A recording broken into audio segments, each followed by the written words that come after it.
I was talking to Guy about my college experience before the show. I shared a bathroom with 24 girls, I think, on my floor. How do you facilitate social distancing and safety measures in that kind of environment? Yeah, and this is where what we and other companies have done over the last 2 decades in terms of modernizing student housing have created products that are much better adapted to managing through a pandemic. When you look at our portfolio, about 90% of our products are apartment style products that house upperclassmen students, sophomore and above. They're residential multifamily apartment style students, only 2 to 4 students per household, most with their own private bedroom, own private bathroom, where they can isolate, they can quarantine, they can prepare their own meals with full kitchens. And so modern student housing has helped universities adapt greatly to bringing students back to the college towns. Now, on campus, the universities still have about 38 to 39% of their on-campus products that are those older traditional community bath residence halls that you describe. And we think coming out of COVID-19, one of the big initiatives in a benefit to our private sector is helping universities take those assets out of service and further modernize. Bill, one of the things that's transformed this sector over the last few years has been parental guarantees that are attached to the lease agreements that students sign.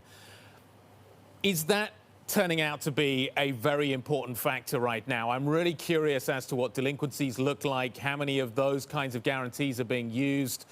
Certainly pension funds that have put a lot of money to work in this sector have seen that shift towards those guarantees as being pivotal in terms of guaranteeing cash flow.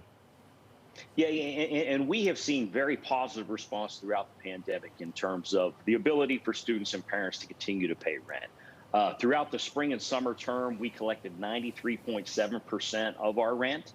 We did form a resident hardship program, though, for both students and parents, where if they were negatively impacted by COVID, we actually assisted them and gave directly close to $23 million in financial relief to students, parents, and working with our university partners. And so it was good to do the right thing and be a compassionate business owner, but also many students and parents were able to continue to honor their rental obligations.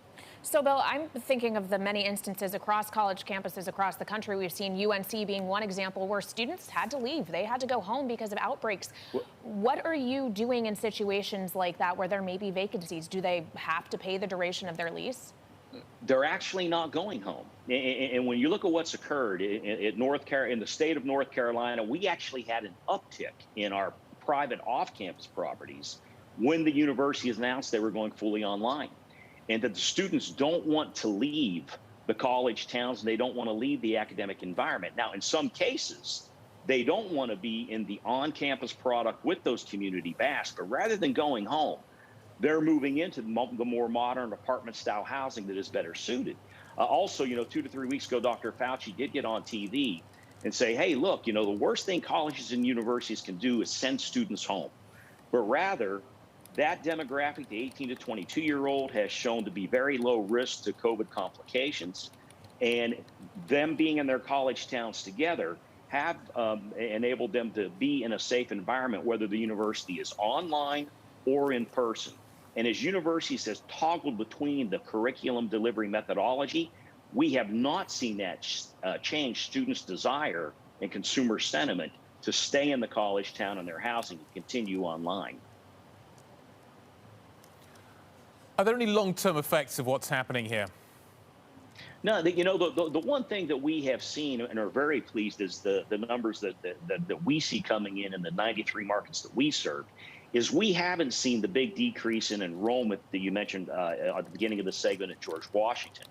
But rather, the large public four-year institutions that we serve, for the most part, are reporting steady enrollment to historical levels, in some cases even going up. The trend that we did see is where we saw strong demand. We're currently 90.3% pre-leased for this academic year versus in a normal year it'd be 97%. So only 7% diminishment.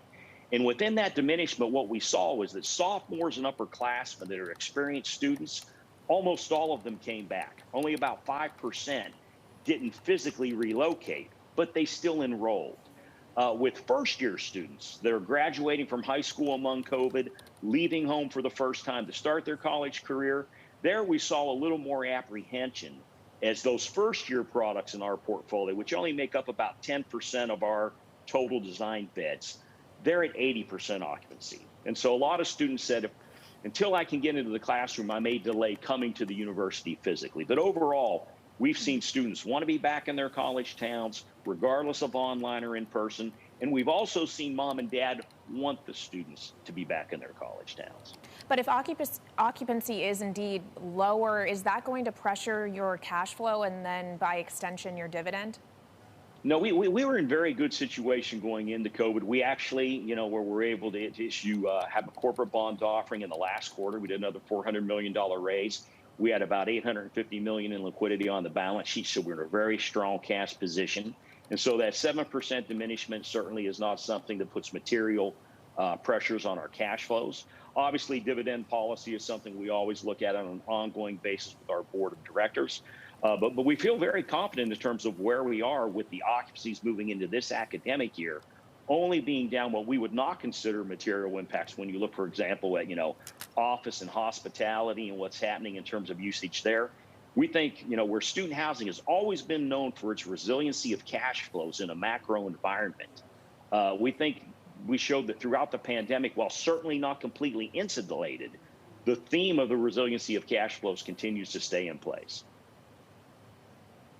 Bill, how much potential for new build is there going forward? How underserved still is this asset class? Has investment slowed down as a result of COVID?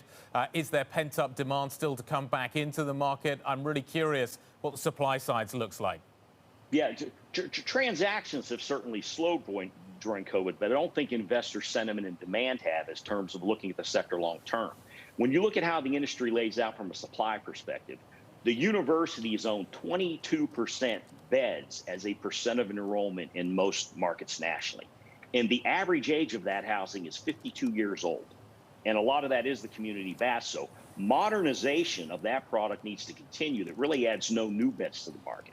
When you then look at private purpose-built student housing like we, Greystar, other companies in the space do, all the products that we have built from 1995 through today represent only about another 23% of supply as a percent of enrollment. And so, we still think as an industry and the commercialization and modernization of student housing, we're still early in the game long term, probably, middle of the fourth inning, and still have a couple decades of modernization left. And so we think the long-term prospective for supply and demand need is in our favor. Also, because of the difficulty in developing in college towns and going through those entitlement processes, we've seen development slow over the last couple of years, not because of a lack of people wanting in the space, but rather just the natural barriers to entry in the space. And so we would say the fundamentals that we've demonstrated as the public company over 15 years, where we've never had a single year where we have not had growth in same-store rental rate, rental revenue, or NOI, we think that will return post-COVID and will continue to be one of the more attractive investments when macroeconomics may be in a bit of a decline or recession.